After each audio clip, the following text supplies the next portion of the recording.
Welcome back, and we have Campbell Kilgore from New Zealand talking about Mountain Red Velvet.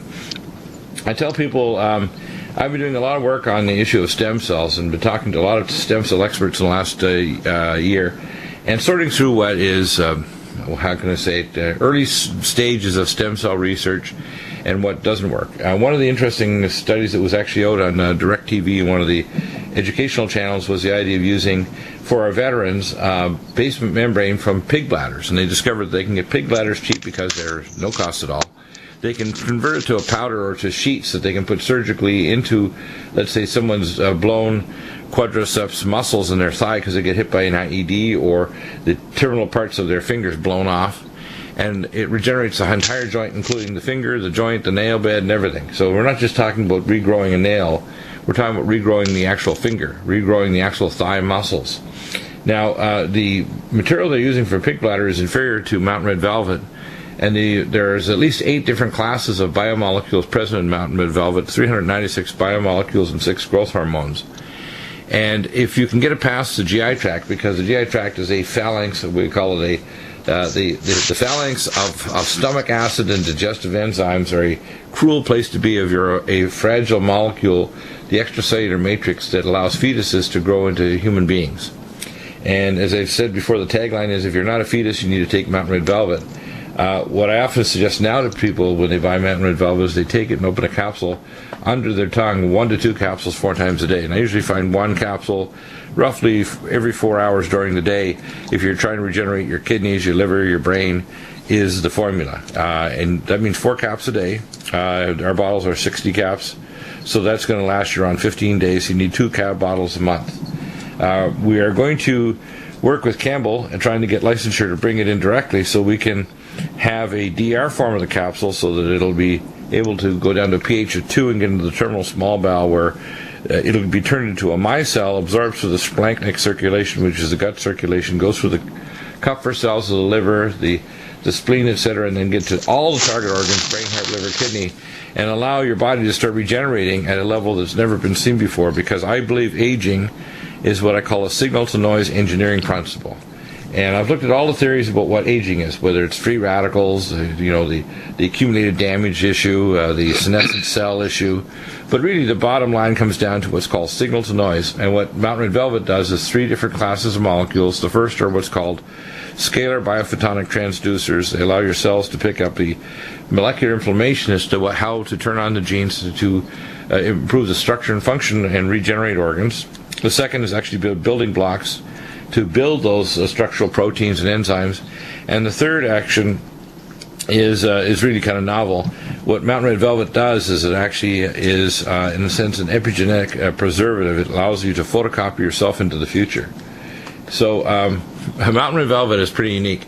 And I tell people, no matter what else you're taking for anti-aging, whether it's our Myco-Do2, Silver 100 for stem cells, Microdose, Indiumese, which is, by the way, in the populations that have indium, they have 100 times more people in these 18 populations that are 100 years old or older if they have indium in their diet, because it increases intracellular and nucleoplasm mineralization and gene activation. But the most important of all the nutraceuticals for anti-aging is Mountain Red Velvet. Now, we do have Anti-Age Max. We have some other nutraceuticals that are important.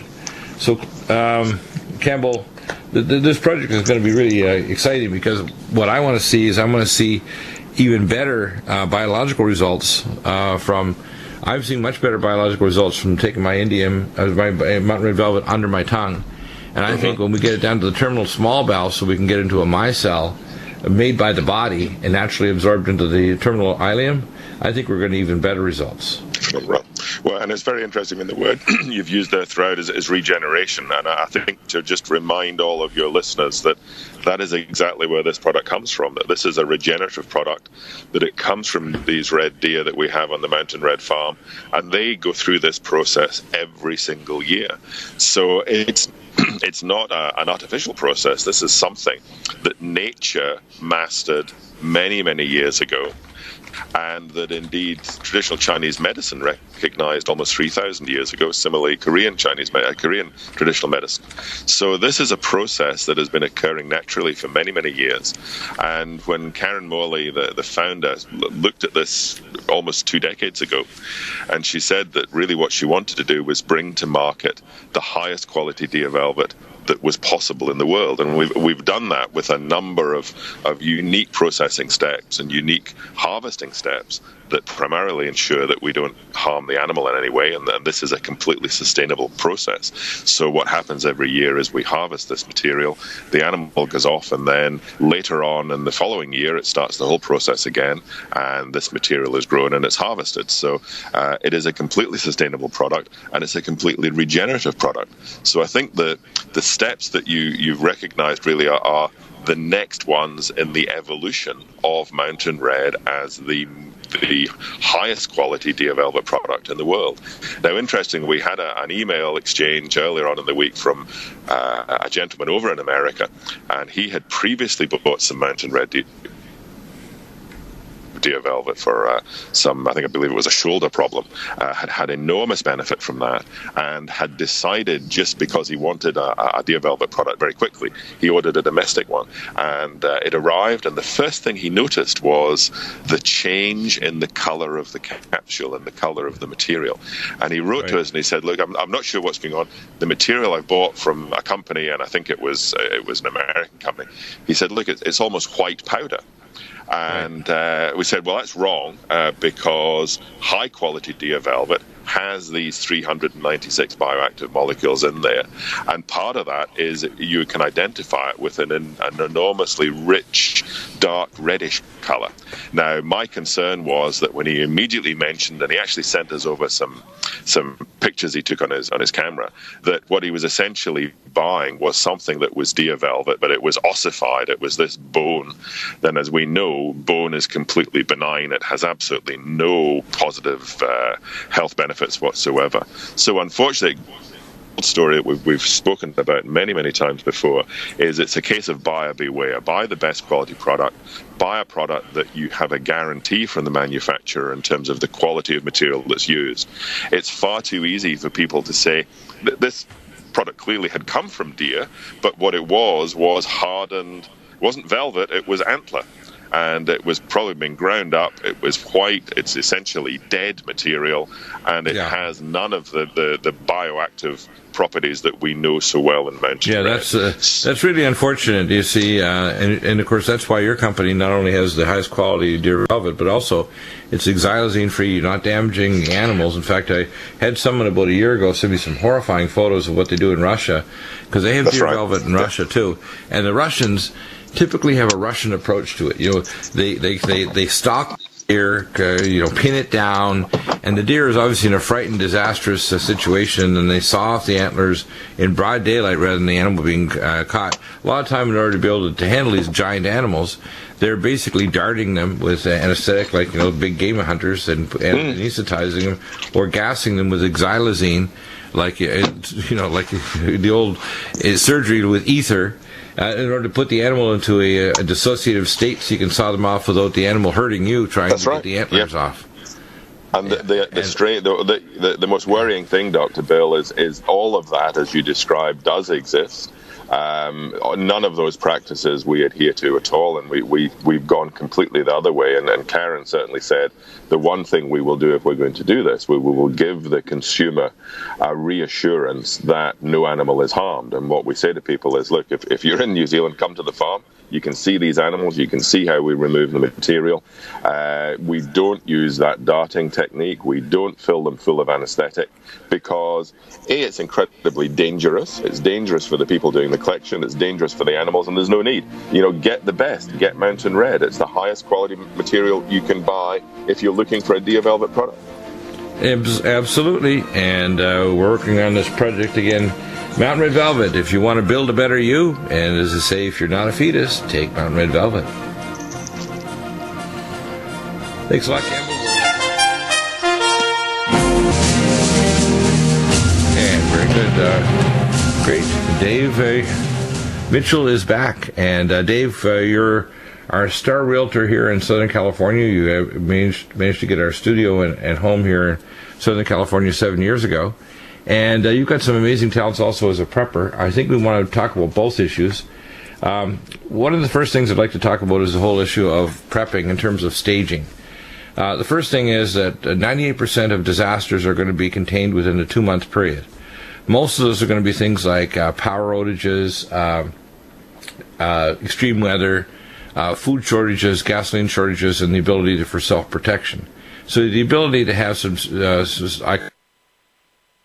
food supply, dehydrated foods, freeze-dried, just in containers containing, for example, nitrogen, beans and other things, having ability to have chickens so you have eggs like you do, having fruit and nut trees in a greenhouse. These are all real positive things. Having layers of water supply, so you not only have your city water, but a roof water collection system or a well, or all three. And then I think beyond 2 months, people have to start seriously thinking, if society is broken down and still hasn't resurrected in 2 months, you need to seriously have already planned and have been in advance working toward a community with 30 to 50 families. You can't just go out there, even if you're a billionaire, and just think you're going to survive longer than 6 months if you don't have a community with all the skill sets from dental, medical, welding, self-protection, animal husbandry, everything that you need in order to actually survive as a community in a post-apocalyptic collapse.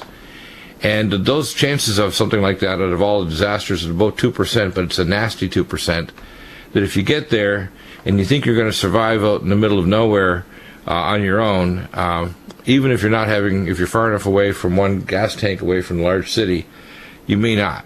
And it may be a year or two out, just like the Doomsday Preppers gives you 11 months of initial survival.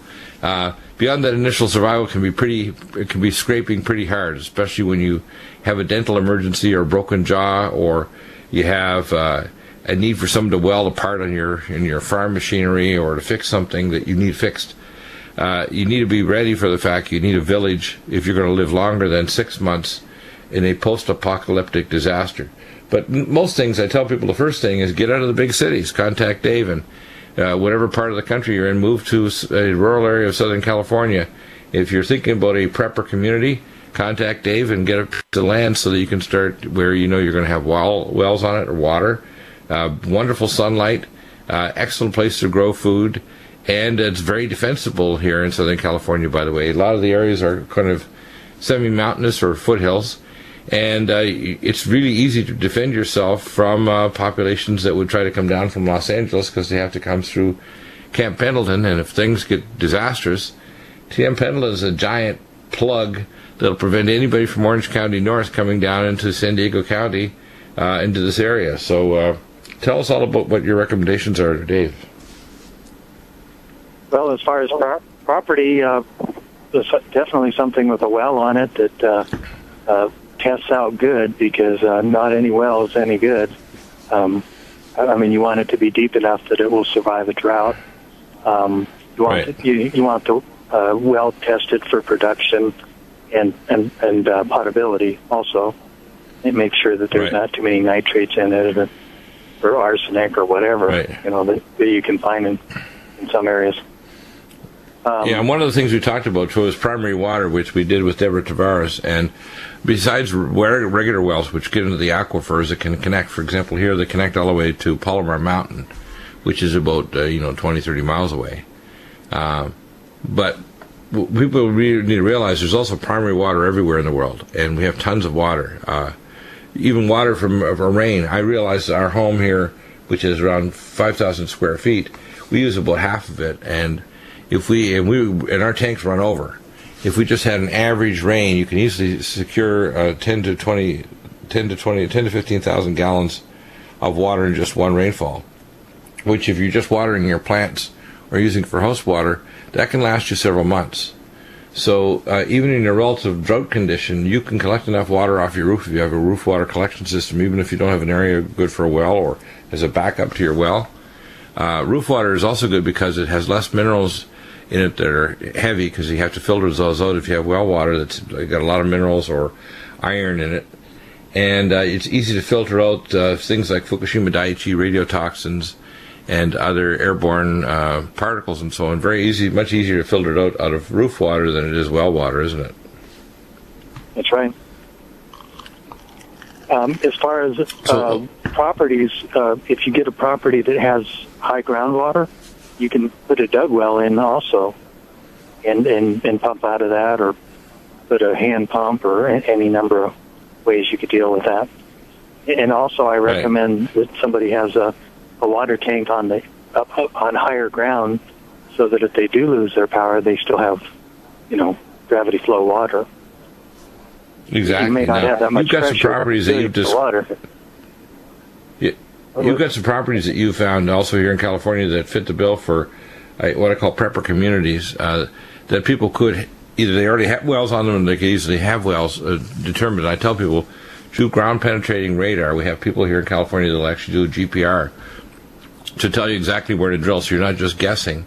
And it'll tell you what depths, because you often don't want to go deeper than you have to, because then your cost of drilling and the cost of pumping are a lot less if you drill right in the sweet spot of the aquifer. Tell us about some of these properties that you found that are really good for not only people moving into a rural area by themselves, out of the cities. I tell people, if you're in a large city like Los Angeles or anywhere else, any big city in the country, you need to significantly move to a rural area outside. And to be honest with you, I'd prefer to be in a rural area of America than moving to Ecuador or Patagonia. In fact, Patagonia has a high amount of ultraviolet radiation, and it's getting much worse in southern South America. And I know all the Japanese are moving to Brazil, but the ozone hole in the southern hemisphere is considerably larger than it is in the northern hemisphere. And although there's more radiation coming from Fukushima Daiichi, here in Southern California, we get virtually, most of the radiation is all going north. It's going across Washington State and British Columbia over the Rocky Mountains to the Midwest United States. We do not get hit with it. It's hitting the oceans, so you don't want to eat the seafood, but in the air, my analysis of it is that we're virtually getting no significant amounts of airborne radiation from Fukushima. I have my own detector, and I've probably checked it about at least a dozen times since Fukushima, and I've never gotten anything very high. I think 35 counts per minute was the highest I've gotten.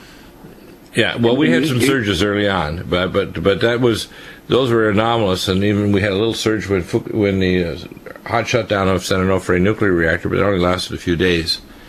And there's no nuclear reactors here on the West Coast, which is also interesting. So we're not likely to have what's called hot shutdowns or a major power block. It happens in the southwest United States or these other areas. Stay right there, Dave. We're on for another segment.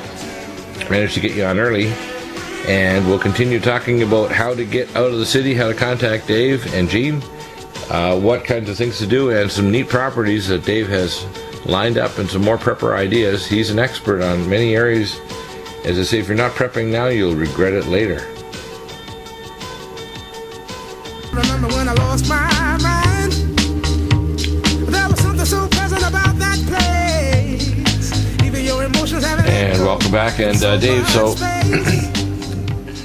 dealing with a couple of different issues. What do you use for backup power? There's a lot of different schemes. When we had John Moore on the program regularly, he had water running on his property. He's up in the mountains in North Carolina, and I think it was North Carolina. I'm pretty sure it was. And he was able to actually power a little generator from that running water. I think the first best backup generator is to get a 20 kilowatt Generac generator based on either liquid natural gas or propane. Next level is to have some small solar generators with the power packs, which you can get at Amazon.com, or there's a couple of other companies or battery companies that are very good. But you have to have layers of power backup, and ultimately you want to have something like solar. Down the road, in a few years, we're probably going to have what's called direct green algae to hydrogen with a compressor, and you'll have a hydrogen fuel cell, or you'll be able to store it in a tank, so you can actually power your car up with hydrogen in a hydrogen fuel cell, and store the power also as these new lithium polymer batteries, like the Tesla cars that they're coming out with, and the Tesla's bringing out a new battery-powered home, too. But I think hydrogen is going to be the thing of the future. I like to think of people doing things in layers. You know, people say, well, I can't prep, I don't want to do anything. I'm thinking, do you have plastic water bottles in your house? Start storing clean filtered water. Do you have 3 weeks of food? dehydrated food, beans, you know, things that are going to sustain life. Dehydrated food, get your own dehydrator. And I tell people, you got to start growing your own food. You got to realize most of the food in the food shelves is pretty toxic unless you're a really careful shopper. You're not going to get truly organic food that's not sprayed with pesticides. And if the food price, if the food trucks stop going, especially in many parts of the country, if there's a power blackout or a major war or an economic collapse, neither is there going to be any truck traffic or any food distributed anywhere. And most homes in America are so stupid they have no more than 3 days of food, water, or food for even their dogs. So, Dave, I like the layers of get your power, get your basic food, do basic storage of water, be ready for something at least for 3 weeks. How would you prepare? Would tell people to do it? And I tell people the very first step in that: get out of the big cities or even bigger towns. At least be on the outskirts. Do not be inside the big city or town in America or any country. If disaster strikes, you want to be far enough out you can be with like-minded people in a community. You want to be able to have self-protection. You want to be able to grow your own food and protect yourself. And you want to be autonomous. But when it goes beyond 2 months, you need to start really having preparations for an advanced village where you have 30 to 50 plus families and across skill sets with redundancy so that you can survive literally a geopolitical and ecological and economic crash that could happen, where basically bartering and a feudal system comes back, where people have their own property, grow their own food, and barter and sell with each other. So, Dave, give us some of the ideas of how you get people. People say, well, I don't know if I can afford to buy a property or sell my property. Tell us some of the schemes you offer, which are pretty unique, to try to get people out of their home where they are and into a new home or property they can then develop. Well, you can go anywhere from a relatively small property with that has some kind of improvements on it, like maybe like this one property I have has a manufactured home on it, but you could set up a lot of camping spots and kind of use the main house as kind of like a little lodge, maybe a kitchen or whatever. But if you divide the cost of the property up among a lot of people, it can get very affordable for people that are on quite a budget. So that's one possibility. In other words, you can create a community of homes where it can be subdivided. You can apply for subdivision of the property to put a number of homes on it that have like-minded people. So maybe you get, say, 6 acres and you're able to put on enough homes that you have water there, and you can even plot it off and have a road and then start building a kind of a small community of homes. Tell us the kind of price ranges and what's available right now, because the prices are really good and the mortgages are good. If you have a number of people purchasing a property, you can get some land for remarkably good prices now that actually could be developed pretty easily into either a mini community or what I call one of these survivor villages, where people of like mind come together and create something that's a true survival village that has all these they have everything from dental, medical care, and firefighters and people that have skill sets for welding and perimeter protection, and people that are in the military. I think this is the kind of thing that people should consider starting to build now for a future world that's going to get pretty dicey in the not too distant future.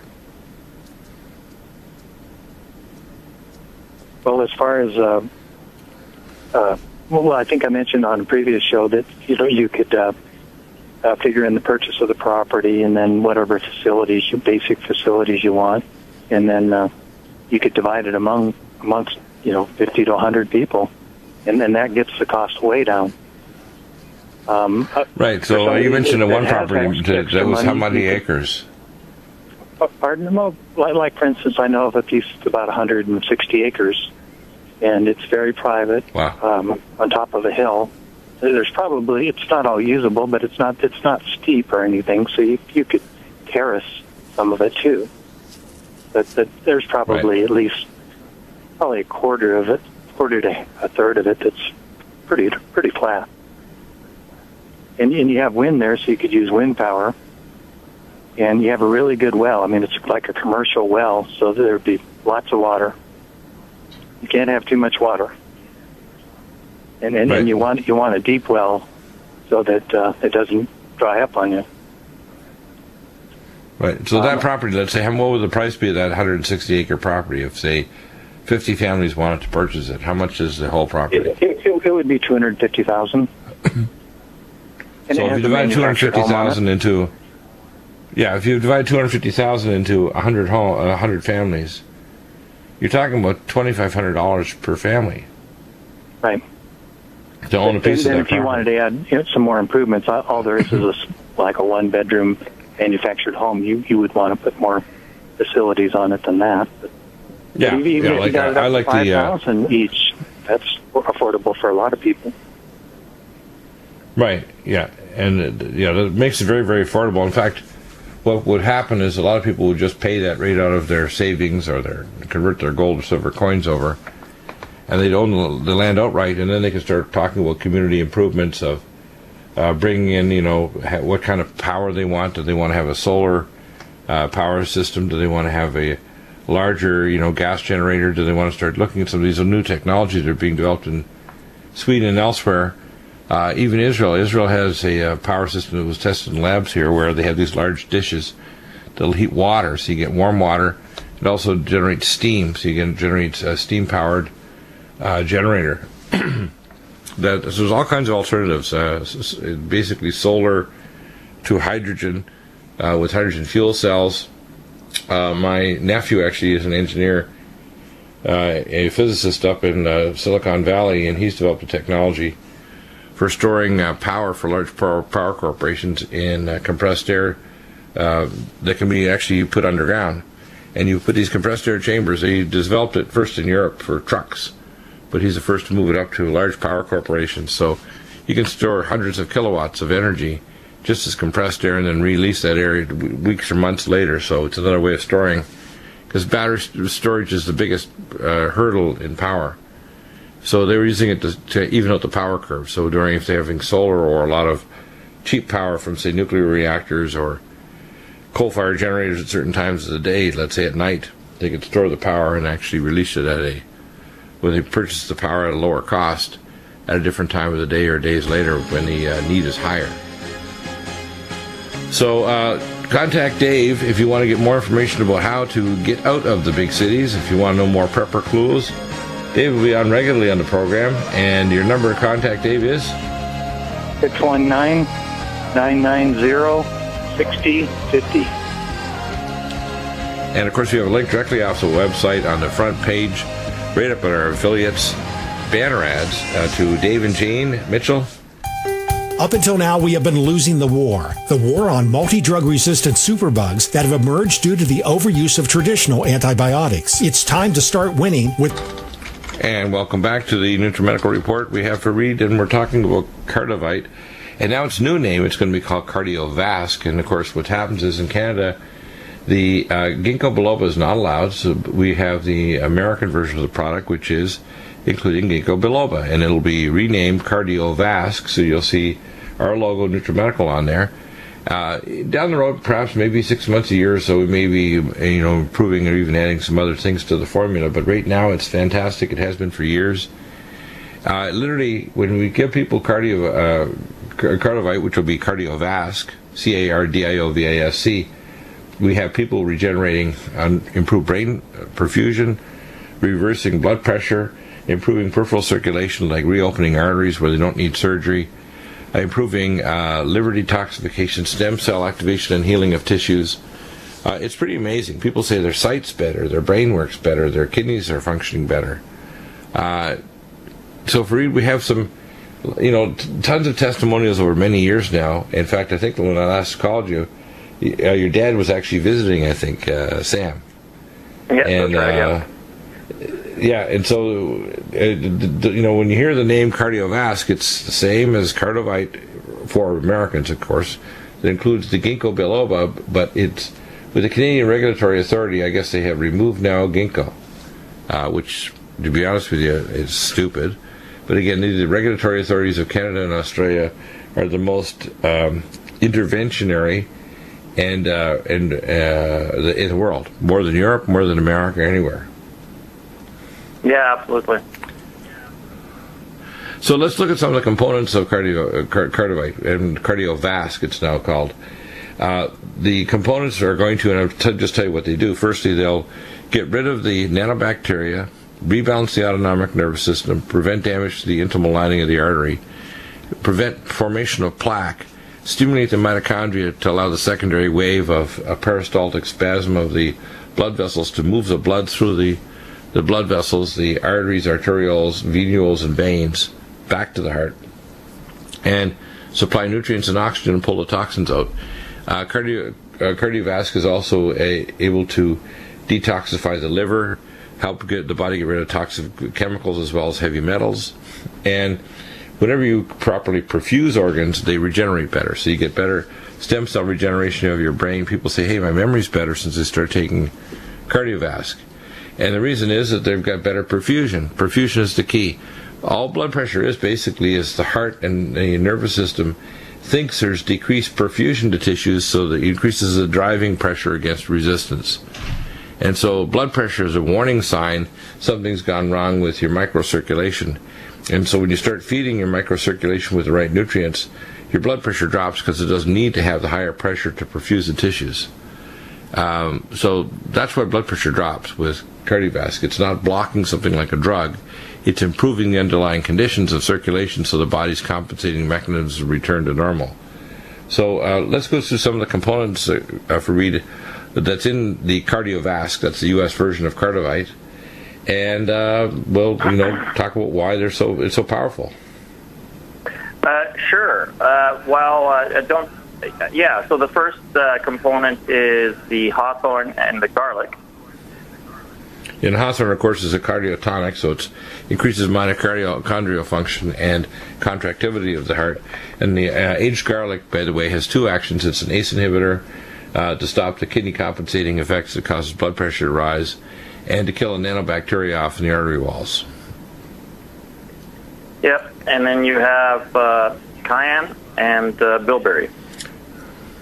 And the cayenne, of course, is going to antioxidant to stop oxidation of fatty acids and cholesterol, because it's the oxidized fatty acids and cholesterol that cause unstable plaque. Because when the macrophages or big eater cells or monocytes eat the unstable granules of oxidized cholesterol, fatty acids, or trans fats, they die and become foam cells that stimulate and create plaque. And they attract platelets and fibrin, and layer upon layer build up unstable plaque that can rupture.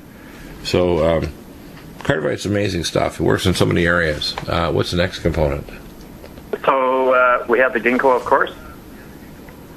Ginkgo biloba, of course, improves brain microcirculation, energetics of the mitochondria, and it directly bumps up what I call the redox potential of cells and tissues. So I don't know why they think ginkgo. I think some of the surgeons know that if you take ginkgo before surgery, you may have an increased chances of bleeding because it basically reduces blood viscosity.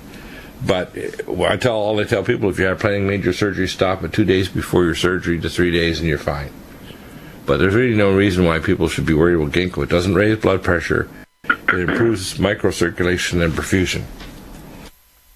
Yeah, and then we have the valerian root and the milk thistle.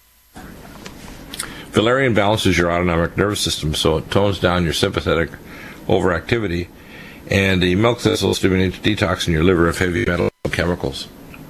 The most powerful stimulant for your liver detoxification. Your liver is the power plant for detoxing the body. Most of the detoxification in your body occurs in your liver. More metabolic processes occur in the liver than all other organs put together. Yep, absolutely. Interesting. You live by your liver. That's why it's called live. If you didn't have one, you're not going to live. So, you like that joke, eh? So, KARDIOVASC, which is our new name for KARDOVITE for Americans with the ginkgo. We also, of course, use other components with the KARDIOVASC. We have our new VascuCare, which is a propionyl L-carnitine. In Europe, they're actually trying to convert these nutraceutical molecules into drugs. So they actually are trying to license it in Europe as a drug at a higher dosage. It's not necessary. This normalizes blood vessel wall. CoQ10, only non-crystallizing CoQ10 and CoQ10 ubiquinol. Things like magnesium glycinate, magnesium taurate to normalize magnesium levels, and Supernox, with actinose to help nitric oxide. But the core for all heart problems, a lot of people, all they take is this. In fact, it's an interesting story. One of the ladies that works with us and actually does, with her cleaning crew cleans our home. We helped her with her dad about a year ago, and he flew down. They flew down, and we gave them the money to fly down along with a whole lot of silver 100. But we also gave him Kardovite, which is now the KARDIOVASC. And he was basically terminal. He had a serious infection, and heart was in basically heart failure, and he was diabetic and just a mess.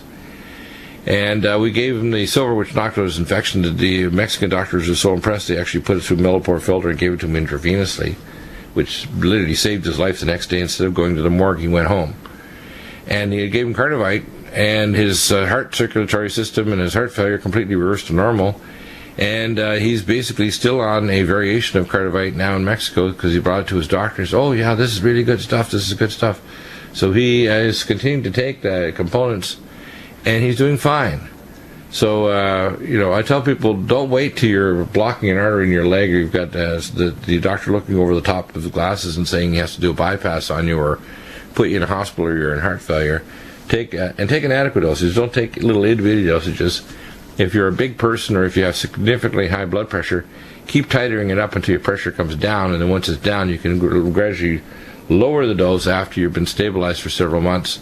And you can validate your level of nitric oxide production with the Berkeley test strips, Berkeley. I'm also going to be bringing in some technology that's going to be inexpensive so people can validate themselves what their microcirculation is. And we have some various devices I'm working on trying to bring in so that people will be able to do their own test at home rather than having to go to a doctor for it. So they can test better than their blood pressure, their actual microcirculation. And some of these are manufactured in China, but I'm trying to select a device that's inexpensive and going to allow people to have control of their own health. The problem is if you just use blood pressure alone, it's not a good measure. That's why if you over control someone's blood pressure, if they're over 60, and you do it too quickly, you have to do it slowly if you're going to do it. But if you do it too quickly, you'll actually put them into hypoperfusion of their brain and their kidneys and put them in kidney failure and make them demented. So, KARDIOVASC, we've just launched. We'll have those labels changing in the next few weeks. It's not changing the formula. It's still Kardovite, but it's the U.S. version with ginkgo.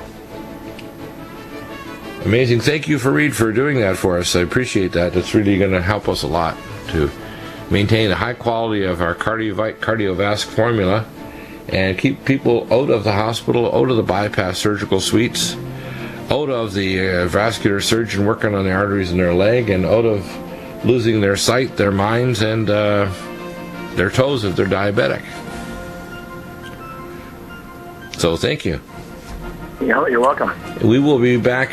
We will be back in hour number 3. We'll be hosted by Ann Morrison. I will be on my way to the airport to